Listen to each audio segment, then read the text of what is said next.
Hi, everybody, and welcome to Spa Babies, presented by Spendthrift Farm. I'm Dan Illman, along with Nicole Russo, and Wednesday's Spa Baby race also doubles as the DRF race of the day.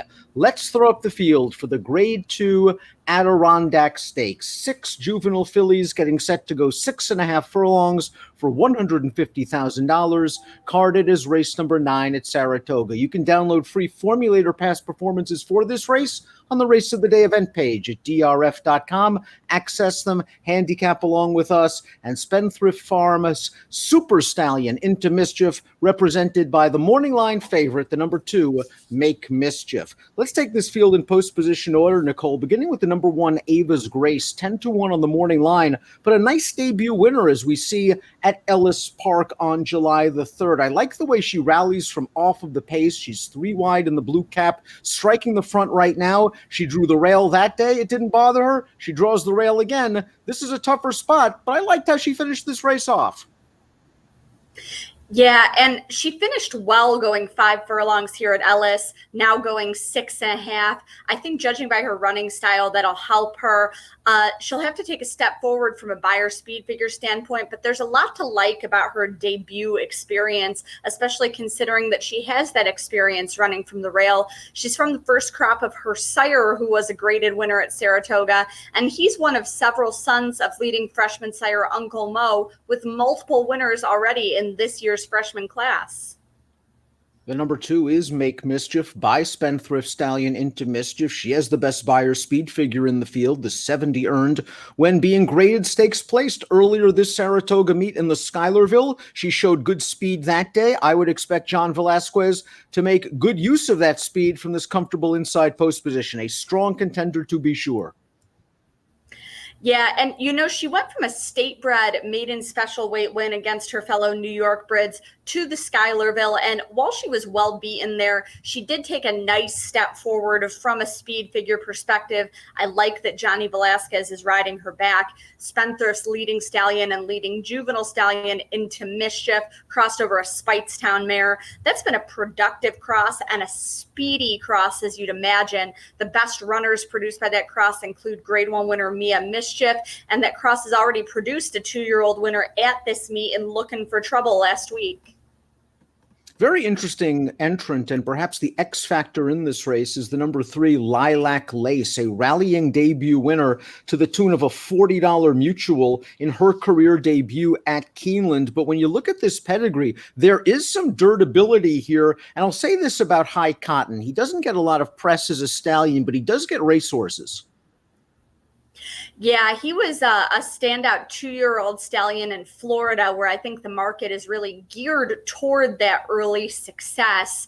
Doesn't really have the numbers, as you mentioned, to kind of get a lot of press nationally, but he's a rock solid stallion, especially with this type of horse. And Lilac Lace going from turf to dirt, I think she's got a dirt pedigree on both sides.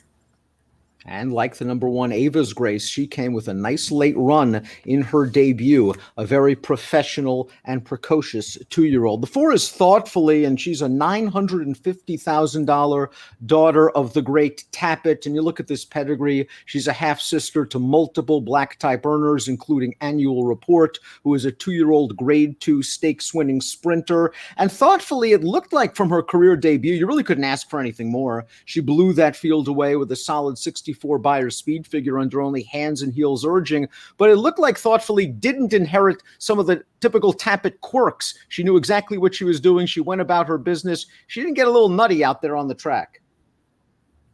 Yeah, and Steve Asmussen certainly knows how to train the offspring of Tappet, having handled, Untappable, Creator, and others. The Asmussen barn doing so well with its 2-year-olds this summer. Just won a pair of 2-year-old stakes last weekend at Saratoga and Monmouth, respectively. And Thoughtfully, her debut was 5.5 furlongs, and she's another one where I think the farther the better for her, being by Tappet, who has sired 3 winners of the Belmont Stakes. Wouldn't be a nice 2-year-old race at the Spa without a Todd Pletcher trained entrant. We have the Maryland homebred Lucifer's Lair, who won her career debut on July the 19th. I thought this was a nice, solid performance. She just sat right off of the pace. She's going after the pace setter right now. She's taking over the lead. She goes about her business. I know the Beyer speed figure came back light, a 57, but she did what she had to do. And with these 2-year-olds, we should take these early Beyers with several grains of salt because they are still improving day to day. Oh, absolutely. They can take a huge step forward from race to race, as you see, with Make Mischief, who we referenced earlier. Wouldn't be surprised to see this one take its huge step forward. I definitely like that she's got a race over the track. I think that experience will be beneficial for her. And I mean, so much speed in that female family underneath a very nice filly sire. Beautiful Farewell completes this field, and while she is a maiden, there are some things to like. As you see from this pedigree, these extra distance, she gets an extra half furlong to work with. That should help Beautiful Farewell, whose second dam Pleasant Home won the Breeders' Cup Distaff, whose dam is a half to Pleasant Orb, a Grade 1 stakes-placed router. Beautiful Farewell made her career debut against males and showed good early speed. And last time out, the speed wasn't there. She was off a little slow and then ended up in behind horses. Maybe she's a sleeper to sort of sneak into your single race exotics at a nice mutual. Well, and she is a maiden, but I think she'll have nice foundation with those 2 starts under her belt. I think that could be a benefit for her, as several of these other fillies are stretching out. The female family of Pleasant Home, Sky Beauty, so many others. I do think this is a bit of a later developing family. She's from the first crop of Frosted, who's just a very well-regarded son of Tappet. He's still hunting for his first winner, but he's going to break through sooner or later. Let's take a look at our top picks for the Wednesday edition of Spa Babies, presented by Spendthrift Farm, and also your DRF race of the day. You're going with Make Mischief. I'm expecting her to show good speed from the start. She has that graded stakes experience, and she does have that 70 Beyer speed figure on her resume.